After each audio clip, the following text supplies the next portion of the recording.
नमस्कार मित्रों, आज का दिन संपूर्ण विश्व में विश्व मानसिक स्वास्थ्य दिवस के रूप में मनाया जाता है, मेंटल हेल्थ डे। मुझे लगा कि शायद कुछ बातें आज मैं आप सबके साथ साझा करूं योग एवं मानसिक स्वास्थ्य विषय पर। तो सबसे पहले मन की स्वस्थ अवस्था को योग कहते हैं, ये समझना जरूरी। अर्थात योग और मानसिक स्वास्थ्य हम नहीं कह सकते, क्योंकि मानसिक स्वास्थ्य ही योग है, जिसको आचार्य पतंजलि बहुत सरल शब्दों में कहते हैं चित्त वृत्ति निरोध योग। मन की स्वस्थ अवस्था योग है। मन की स्वस्थ अवस्था से तात्पर्य है, जिसको भगवत गीता में परिभाषित किया गया है, एक पारिभाषिक शब्द दिया गया, स्थित प्रज्ञ। स्थिता प्रज्ञा यस्य सह स्थित प्रज्ञा, अर्थात जिसकी प्रज्ञा, वस्तुतः प्रज्ञा शब्द तो बहुत उच्च कोटि का है, लेकिन इसको हम बहुत सरल अर्थ में भी लें तो जिसका मन स्वस्थ है उसको स्थित प्रज्ञ कहा गया।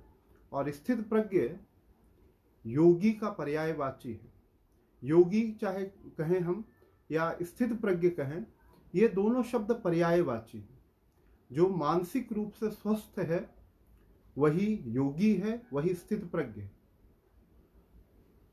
WHO ने, वर्ल्ड हेल्थ ऑर्गेनाइजेशन ने इसके महत्व को समझा और 10 अक्टूबर को विश्व मानसिक स्वास्थ्य दिवस मनाने का निर्णय लिया, जो पूरे विश्व में मनाया जाता है। तो इसको मैं कई अर्थों में देखता हूँ। एक तो इस रूप में देखता हूँ कि 365 दिन में से एक दिन ऐसा है जिस दिन हम अपने मन पर विचार करें, मन के महत्व को समझे, उसके प्रयोग को समझे। मन हमारे लिए एक उपयोगी साधन है या एक बाधक तत्व है, इस पर विचार करें।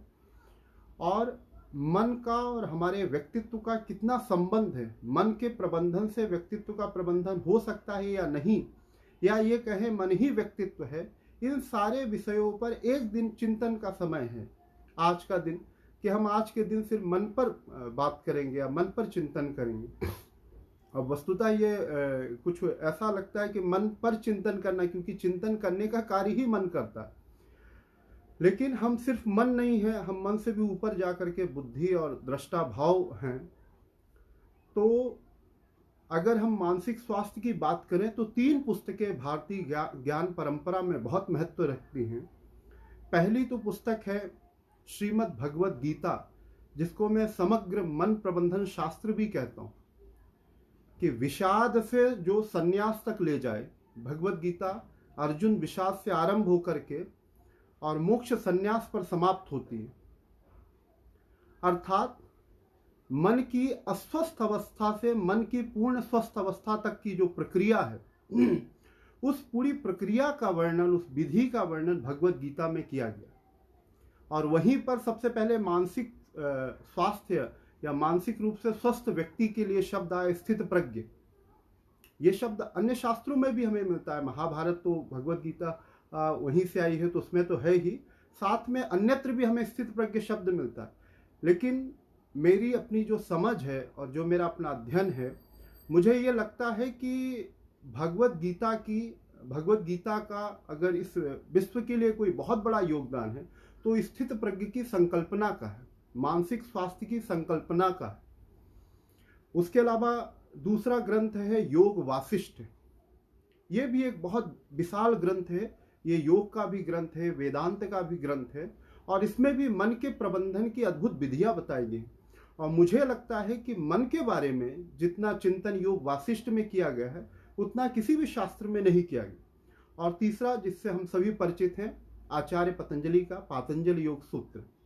अब इन तीनों शास्त्रों का, क्योंकि ये ग्रंथ सभी संस्कृत में है, इनके अनुवाद भी हुए, व्याख्याएं भी हुई हैं, लेकिन आज के अनुरूप इनकी व्याख्या की फिर से आवश्यकता हमें ऐसी अनुभूत होती है। तो बहुत सरल शब्दों में अगर हम मानसिक स्वास्थ्य और योग को समझना चाहें, तो जो मैंने आरंभ में कहा कि मन की स्वस्थ अवस्था ही योग है, योगः चित्त वृत्ति निरोधः। अब जब हम कहते हैं कि मेंटली या मानसिक रूप से हम स्वस्थ रहें, तो स्वस्थ से तात्पर्य क्या है? तो स्वस्थ से तात्पर्य मेंटल हेल्थ से पहले हमें जाना पड़ेगा मेंटल हाइजीन की तरफ। अब ये मेंटल हाइजीन क्या है? अब ये कोई शरीर तो है नहीं, कोई दृश्य वस्तु तो है नहीं कि इसको हम किसी से साफ कर दें। मेंटल हाइजीन का सिर्फ इतना ही मतलब है कि हम सकारात्मक विचार रखें, लोक कल्याणकारी विचार रखें, और जो रखना सरल है, अगर हम एक इसका सतत निरंतर लगातार अभ्यास करें कि एक सकारात्मक विचार लाएं, जिसके लिए कोई ऊर्जा नहीं चाहिए, जिसके लिए हमें कोई अतिरिक्त प्रयास नहीं चाहिए, लेकिन हम अपने विचारों की जो श्रृंखला है, जिसको आचार्य पतंजलि वृत्ति कहते हैं, चित्त की वृत्ति मतलब चित्त यानी अगर हम सरल शब्दों में कहें मन, और वृत्ति यानी एक ही विचार पर केंद्रित रहना। जैसा कि मैं कई जगह मैंने इस चीज को पढ़ा भी है और बहुत लोग बताते भी हैं कि मनोवैज्ञानिक कहते हैं कि एक दिन में 60,000 विचार आते हैं, लेकिन मुझे नहीं लगता कि हम में से अधिकतर, या मैं कहूं तो किसी का भी ये कभी अनुभव नहीं रहा कि उसने एक दिन में 60,000 विचारों का कभी अनुभव भी किया कि 60,000 विचार आते हैं। वास्तव में आते ही, तथ्यात्मक रूप से सही है, लेकिन एक ही विचार हमारा कितने बार आता है हमें ये नहीं पता चलता। तो योग का जो मूल प्रयोजन है व्यक्ति को मानसिक रूप से स्वस्थ करना। क्यों? क्योंकि आचार्य पतंजलि जब अपना ग्रंथ, अपना योग सूत्र लिखते हैं, तो वो शरीर से बात नहीं करते हैं, वो मन से बात करते हैं, क्योंकि मन ही हमारा एक आधार है। शरीर और आत्म तत्व को जोड़ने का जो आधार है, जो एक मध्य बिंदु है, वो मन ही है। तो इसलिए उन्होंने मन के प्रबंधन की बात की और बड़े सरल शब्दों में कहा कि मन का प्रबंधन कैसे करना है। तो उन्होंने कहा चित्त वृत्तियों का निरोध। चित्त वृत्तियां, सरल शब्द में कहें तो मन में विचार होते हैं और कुछ नहीं। वो विचार भी दो प्रकार के हैं। आचार्य पतंजलि कहते हैं क्लिष्ट और अक्लिष्ट। मतलब ऐसे विचार हैं जो अपने लिए भी घातक हैं और संपूर्ण समाज और अखिल ब्रह्मांड के लिए घातक। दूसरे अक्लिष्ट विचार जो अपने लिए भी अच्छे और अखिल ब्रह्मांड के लिए भी अच्छे। तो उन्होंने कहा कि जो क्लिष्ट विचार हैं, जो जिसको हम आज इंग्लिश में कहते हैं नेगेटिव थॉट्स, उन थॉट्स पर कंट्रोल लेके आना है हमें। और जब उन थॉट्स पर हमारा कंट्रोल हो जाएगा तो उसी को कहते हैं निरोध, उसी को कहते हैं कंट्रोल। तो control over negative thoughts, negative emotion, negative beliefs, negative thinking, that call the योग। क्यों? क्योंकि उसको जब हम उसमें प्रवृत्त रहते हैं तो हमें यह लगता है, कई बार हम बहुत सारी चीजों का मानसिक रूप से हम आदी हो जाते हैं। जब हम कुछ भी नवीनता, नूतनता, नयापन लेके नहीं आते तो पुरानी चीजें ऑटोमेटिकली चलती रहती है, एक सर्कल में चीजें घूमती रहती। तो आचार्य पतंजलि कहते हैं कि हमारी जो क्लिष्ट वृत्तियां हैं, हमारी जो नेगेटिव थॉट्स हैं, उन थॉट्स को हम कंट्रोल करें। और उसके लिए ही उन्होंने 195 सूत्र दिए हैं। एक तरह से 195 टेक्निक्स हैं। वो सारी टेक्निक एक दूसरे को कनेक्ट करती हैं, एक दूसरे को जोड़ती हैं। उन टेक्निक को जब हम बहुत गंभीरता से उन पर विचार करते हैं तो जो हमें मूलभूत रूप से दो चीजें निकल के आती हैं, वो है अभ्यास और वैराग्य, प्रैक्टिस एंड डिटैचमेंट। अब होता है कि जो सामान्य व्याख्या चलती है अभ्यास वैराग्य की, वो अनेकों प्रकार से। मेरी अपनी समझ जो अभ्यास और वैराग्य को लेकर के है, वो समझ ये कहती है कि हमारे माइंड में दो तरह के थॉट्स होते हैं, पॉजिटिव एंड नेगेटिव। तो हमें पॉजिटिव थॉट्स का अभ्यास करना और नेगेटिव थॉट्स के प्रति वैराग्य लाना। अभ्यास मतलब किसी चीज को दोहराना, बार बार करना, सजगता से करना। और वैराग्य का मतलब उसको भी बार बार ना करने का अभ्यास करना। तो अपने पॉजिटिव थॉट्स को, पॉजिटिव इमोशंस को, पॉजिटिव फीलिंग को इनहेंस करना, उसको रिपीट करना, और इसके जस्ट अपोजिट जो भी negative thought, emotion, feeling etcetera है, उनसे डिटैच होना। लेकिन ये डिटैच हों कैसे? हम कैसे अच्छी चीज को प्रमोट करें और जो नेगेटिव है उसको अपने लाइफ से एक तरह से अलग करें? तो योग जो आरंभिक स्वरूप है योग का, वो है दर्शन, देखने की कला, द आर्ट ऑफ ऑब्जर्वेशन। हम ऑब्जर्व करना सीख जाएं। जनरली हमारे साथ क्या होता है, जब भी हमारे अंदर विचार आते हैं तो विचार की दो परिणति हैं, दो उसके कह सकते हैं कि फर्दर उसके दो स्वरूप हैं। एक तो है एक्सप्रेशन, दूसरा है सप्रेशन। हमारे अंदर विचार आया तो या तो हमने उसको अभिव्यक्त कर दिया या हमने दमित कर दिया। अगर संभावनाएं या कंडीशंस फेवरेबल हैं तो हम अभिव्यक्त कर देते, और इसके जस्ट अपोजिट जब परिस्थितियां हमारे अनुकूल नहीं होती हैं तो हम उनको दमित कर लेते हैं।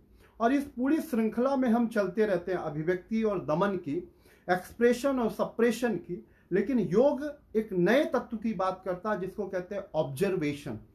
तो ना तो आपको एक्सप्रेशन में जाना है, ना तो आपको सप्रेशन में जाना है। आपको जिस टेक्निक का यूज करना है, जिस विधि का प्रयोग करना है मन को स्वस्थ रखने के लिए, वो ऑब्जर्वेशन का। अपने थॉट्स पर, अपने विचारों को आप ऑब्जर्व करें, दृष्टा का भाव लेकर के आए। दृष्टा का भाव मतलब देखते रहें, चाहे वो विचार सकारात्मक हो या नकारात्मक हो। सकारात्मक होने पे उत्साहित नहीं होना है, नकारात्मक होने पर दुखी नहीं होना। एक समभाव लें, और ये एक दिन की बात नहीं, इसके लिए हमें एक लंबा अभ्यास करना पड़ेगा। तो इस तरह से आचार्य पतंजलि ने कहा कि व्यक्ति का समग्र अस्तित्व जो है वो मन पर केंद्रित है। इसीलिए उन्होंने अपना शास्त्र मन से आरंभ किया। और मन का जो प्रबंधन है वो प्रबंधन अभ्यास और वैराग्य के द्वारा हो सकता है। लेकिन वो अभ्यास और वैराग्य कब हो सकता है? जब हम दर्शन अपने अंदर लेके आए, सजग रूप से, जागरूक रूप से देखने की एक तरह से हम अपने अंदर शक्ति विकसित करें, जो स्वाभाविक रूप से हम सब में है भी। एक तो ये बात है। दूसरी बात है कि भगवत गीता में जो स्थित प्रज्ञ का कॉन्सेप्ट है, उसमें भी मन के प्रबंधन की बड़ी सरल सी विधि बताई गई है। प्रजहाति यदा कामान सर्वान पार्थ मनोगतान आत्मन्नेव आत्मना तुष्टः स्थित प्रज्ञस्तदोच्यते। इस श्लोक में बड़े ही सरल शब्दों में दो चीजों को कहा गया है कि अगर आपको मेंटली हेल्दी रहना है तो आपको दो चीजें करनी होगी। फर्स्ट, कंट्रोल योर डिजायर्स, अपने इच्छाओं पर, अपने विचारों पर नियंत्रण लेके आए। और दूसरा है आत्मन्नेव आत्मना तुष्टः, आपको सेल्फ सेटिस्फाई होना पड़ेगा, आत्मसंतुष्ट होना पड़ेगा। और मानसिक रूप से स्वस्थ होने के ही दो आधार हैं, क्योंकि इन्हीं दो के कारण हम मानसिक रूप से अस्वस्थ होते हैं। पहला कि जब हमारी इच्छाओं पर, हमारे विचारों पर, हमारी भावनाओं पर, हमारे विश्वासों पर हमारा स्वयं का अधिकार नहीं रहता। दूसरा, जब हम आत्मसंतुष्ट नहीं रह सकते। जो असंतोष का भाव है वही मानसिक रोगों का जनक है। अब आत्मसंतोष से तात्पर्य क्या है और विचारों की, इच्छाओं के प्रबंधन से तात्पर्य क्या है, उसके लिए पूरे लगभग 20 श्लोकों में भगवत गीता के दूसरे अध्याय में बहुत अच्छे से भगवान कृष्ण ने उसका वर्णन किया है। और मैं आप सबसे निवेदन करूंगा कि आप सब उसको जरूर पढ़ें और समझने का प्रयास करें। और वहां पे कुछ कैरेक्टरिस्टिक्स बताए गए हैं कि मानसिक रूप से जो व्यक्ति स्वस्थ होता है उसके कैरेक्टरिस्टिक्स क्या है। जैसे आजकल के जो साइकोलॉजिस्ट हैं, साइकेट्रिस्ट हैं, वो आपके सिम्टम्स देख करके, आपके कैरेक्टरिस्टिक्स देख करके ये बता देते हैं कि यू आर मेंटली हेल्दी और नॉट।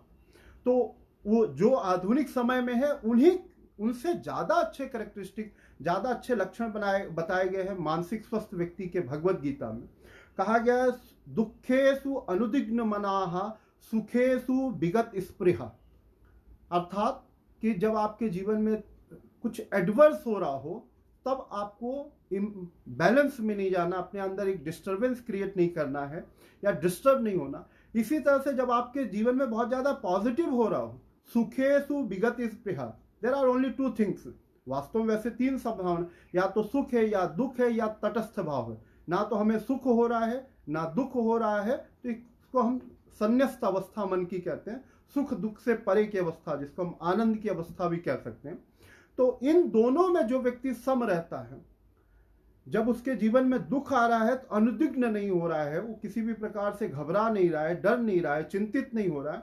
और इसी प्रकार से जब उसके जीवन में सुख आ रहा है तब भी वो अत्यधिक उत्साहित नहीं हो रहा।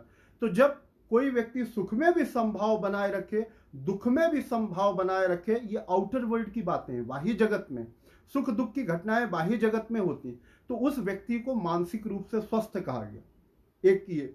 दूसरा कहा गया वीत राग भय क्रोध, कि कौन व्यक्ति मानसिक रूप से स्वस्थ है? जिसके अंदर राग नहीं है, जो विराग, राग का मतलब होता है अटैचमेंट। और ज्यादा अच्छा वर्ड यूज करूं जो आपको समझ में आएगा, एडिक्शन, जिसके अंदर कोई एडिक्शन नहीं। अभी एडिक्शन का हम बहुत एक जनरलाइज अर्थ ले लेते हैं कि बैड हैबिट्स, हम सब एडिक्टेड है अपने अपने टर्म में, अपने अपने स्वरूप में। हम सब किसी न किसी चीज के अभ्यस्त रहते हैं, बहुत ज्यादा जुड़े रहते हैं। तो कहते हैं जब आप किसी से बहुत ज्यादा अटैच होंगे तो देयर आर टू पॉसिबिलिटी, वीत राग भय और क्रोध। अगर आप किसी भी वस्तु को, किसी व्यक्ति को, किसी क्रिया से बहुत ज्यादा आपका अटैचमेंट है तो या तो आपके अंदर भय होगा या क्रोध होगा। भय क्या होगा को वस्तु व्यक्ति क्रिया कहीं नष्ट ना हो जाए। और क्रोध क्या होगा कि आप जैसे उसका यूज करना चाहते हैं वैसा ना कर पाए। तो इसमें दो बड़े सरल शब्दों में यहां पे बताया गया कि जो सुख और दुख में संभाव रखता है और जिसके अंदर किसी के लिए एडिक्शन नहीं है, किसी के लिए हायर अटैचमेंट नहीं है, उसको हम मानसिक रूप से स्वस्थ कह सकते हैं। ऐसे और भी अनेकों लक्षण इसमें बताए गए। दूसरा, एक आचार्य पतंजलि चित्त प्रसादनम की बात करते हैं कि हम मानसिक रूप से कैसे स्वस्थ रहें। उसमें एक उपाय के रूप में उन्होंने चित्त प्रसादन कहा है, जिसको हम मैत्री, करुणा, मुदिता, उपेक्षा के रूप में जितने भी हम योग के विद्यार्थी हम सभी जानते हैं। अब ये भी हमें समझना पड़ेगा कि आखिर मन को प्रसन्न रखने के लिए, मन को स्वस्थ रखने के लिए, मन को स्वच्छ रखने के लिए, मन को सकारात्मक रखने के लिए हम कैसे मैत्री, करुणा, मुदिता, उपेक्षा का प्रयोग कर सकते हैं। अब सामान्यतः अगर आप ग्रंथ को पढ़ेंगे तो सुखी के प्रति ये रखें, दुखी के प्रति, फिर पुण्यात्मा और पापात्मा, इस तरह से डिवीजन किया गया कि किसके प्रति मैत्री रखे, किसके प्रति करुणा रखे, किसके प्रति मुदिता रखे, किसके प्रति उपेक्षा रखे। मैं इसकी एक नई व्याख्या करता हूँ। मेरी व्याख्या यह है कि हमारा जो, जिसको हम कहते हैं इंटरपर्सनल रिलेशन, दूसरे व्यक्तियों से जो हमारा संबंध होता है वो दो तरह से हो सकता है। या तो हम किसी से अपना संबंध रख सकते हैं या नहीं रख सकते। हम किसी के साथ रिलेशन में हो सकते हैं या नहीं हो सकते। अगर आप किसी के साथ रिलेशन में है, दैट कॉल द मैत्री। किसी के साथ संबंध रखना मैत्री, और किसी से मतलब ही ना रखना, कोई भी संबंध ना रखना, दैट कॉल द उपेक्षा। अब आप डिसाइड कर लें कि आप किसी से रिलेशनशिप रखना चाहते हैं या नहीं रखना चाहते। अगर आप रिलेशनशिप रखना चाहते हैं, अगर आप किसी से संबंध रखना चाहते हैं, तो फिर कुछ टर्म एंड कंडीशंस हैं, आपको फॉलो करना पड़ेगा। अगर आप नहीं रखना चाहते हैं तो फिर तो कोई दिक्कत ही नहीं। तो अगर आप मैत्री के लिए तैयार हैं, आप किसी से रिलेशनशिप रखना चाहते हैं, कुछ रिलेशन बाय बर्थ हमें मिलते हैं, चाहे हम रखें ना रखें उससे कोई फर्क नहीं पड़ता। तो अगर आप संबंध किसी से रखना चाहते हैं, किसी से फ्रेंडशिप रखना चाहते हैं, किसी से रिलेशनशिप रखना चाहते हैं, तो अब आपको तीन चीजें करनी पड़ेगी। पहले तो दो पॉसिबिलिटी, हम किसी से कनेक्ट हो या डिस्कनेक्ट हो। तो connection with someone called the मैत्री, डिस्कनेक्शन इज उपेक्षा, तटस्थ भाव, हमें कोई मतलब ही नहीं। अब फिर से मैं इन तीनों शब्दों को फिर एक नए रूप में, अगर आप किसी से कनेक्ट होते हैं, किसी से संबंध रखते हैं, तो अब आपको क्या करना पड़ेगा जिससे आप मानसिक रूप से स्वस्थ रहें। तो आचार्य पतंजलि ने फिर तीन शब्द जो कहे हैं, मुदिता, करुणा और उपेक्षा। अब इनको समझने का प्रयास करेंगे। मुदिता का मतलब जिससे आप संबंधित हैं, जिससे आप कनेक्टेड हैं, जैसे ही वो खुश हुआ आपको खुश होना सीखना पड़ेगा। अगर वो खुश है तो आपको भी खुश होना पड़ेगा। दूसरा, मुदिता के बाद दूसरा शब्द जो है करुणा। अगर वो दुखी है, उसके जीवन में कोई दुख है, तो आपको भी दुखी होना सीखना पड़ेगा, तभी समभाव होगा। और तीसरा, ना तो वो सुखी है ना तो दुखी है, तो किस में, उपेक्षा में है, तटस्थ है, तो उस समय आपको भी उस भाव में रहना पड़ेगा। तो अगर आप किसी से अपने संबंध को, अपने रिलेशनशिप को अच्छे से मेंटेन करना चाहते हैं, तो इस हायर लेवल पे जब आप कनेक्ट होंगे, उसके सुख में सुखी, उसके दुख में दुखी, उसके समभाव में समभाव, तभी आप भी मानसिक रूप से स्वस्थ रहेंगे और सामने वाला भी रहे। हमारी सामान्य समस्या क्या है कि हम कनेक्ट तो होते हैं दिखाने के लिए, लेकिन इतने इमोशनली कनेक्ट नहीं हो पाते कि किसी का स्वाभाविक सुख देख करके हम सुखी हो जाएं। क्योंकि आज कंपटीशन इतनी ज़्यादा है, इतना ज़्यादा प्रतिस्पर्धा है, और इसी तरह से किसी का दुख देख करके हम दुखी हो जाएं। लेकिन ये है, और इसका मैं बहुत अच्छा उदाहरण देता हूँ, एक छोटा सा शिशु और उसकी माता, कि माँ और बच्चे के बीच का जो संबंध है वो मैत्री है, और उस मैत्री का आउटकम बहुत स्वाभाविक होता है। बच्चा सुखी तो माँ सुखी, कोई टर्म एंड कंडीशन नहीं, उसकी कोई डिमांड नहीं है, सिर्फ इतना, बच्चा सुखी हुआ, माँ सुखी हो गई। बच्चे ने रोना चालू किया, बच्चा थोड़ा सा अनकंफर्टेबल हुआ, थोड़ा दुखी हुआ, माँ भी करुणा के भाव में आ गई, दुखी हो गई। बच्चा तटस्थ है, माँ भी तटस्थ है। तो अगर हम सच में अपने इंटरपर्सनल रिलेशन अच्छे रखना चाहते हैं, जो कि मानसिक स्वास्थ्य का एक प्रमुख कारण है, तो हमें इस पर भी ध्यान देना होगा कि चित्त प्रसादन का हम अपने जीवन में कैसे प्रयोग करें। दूसरी चीज, जब आप लोगों से अच्छे से कनेक्ट होना सीख जाते हैं, तो आपके अंदर आर्ट ऑफ डिस्कनेक्शन आ जाता है, जिसको हम कहते हैं संन्यास। संन्यास ये नहीं कि आप छोड़ के चले जाएं, आप सबके बीच में रहते हुए नेचुरली डिस्कनेक्ट हो जाएं, जिसको आचार्य पतंजलि जिसको उपेक्षा कहते हैं। उपेक्षा का भाव, संन्यास का भाव आपके अंदर तब तक नहीं आ सकता, हम सबके अंदर तब तक नहीं आ सकता जब तक हम मैत्री करना ना सीखे। और मैत्री के टर्म एंड कंडीशन, उपेक्षा की कोई टर्म एंड कंडीशन नहीं। उपेक्षा का मतलब डिस्कनेक्टेड मीन डिस्कनेक्टेड, ना अब आपको सुखी होना दूसरे के अकॉर्डिंग, ना दुखी होना है, ना आपको न्यूट्रल होना है। लेकिन अगर आप मैत्री नहीं सीखेंगे तो कभी भी आप संन्यस्त होना नहीं सीखेंगे, कभी भी आप उपेक्षा तक नहीं जा पाएंगे। तीसरी बात इसी कंटिन्यूएशन में मैं कहना चाहूंगा कि जो एक तो मैंने आपको आचार्य पतंजलि की कुछ बातें बताई मानसिक स्वास्थ्य के लिए, दूसरी भगवत गीता की बताई, तीसरी मैं आपको बताना चाहूंगा योग वासिष्ठ की। इन तीनों ग्रंथों के प्रायः हिंदी अनुवाद और इंग्लिश ट्रांसलेशन अवेलेबल है, लेकिन ये ग्रंथ इतने सरल नहीं है कि हम गए और हमने ग्रंथ को खोला और हमने पढ़ना चालू किया और हमें समझ में आ जाए। मैं जिस गुरु ज्ञान परंपरा से आता हूँ वहां हमारे यहाँ एक शब्द कहा जाता है कि ग्रंथ ज्ञान दे सकता है, लेकिन वो ज्ञान कब प्राप्त होगा? जब आपके अंदर देखने की दृष्टि होगी। जब तक आपके अंदर ज्ञान चक्षु नहीं होगा तब तक आप ज्ञान प्राप्त नहीं कर सकते हो। गुरु सिर्फ आपको देखने की दृष्टि देता है, और वो तो ज्ञान ग्रंथों में। योग वासिष्ठ में तो मन को इतना ज्यादा कहा गया है कि मनुष्य का संपूर्ण अस्तित्व मन के इर्द गिर्द चल रहा है, और जितनी भी समस्याएं हैं वो सब मन के कारण, ऐसा योग वासिष्ठ में बताया गया।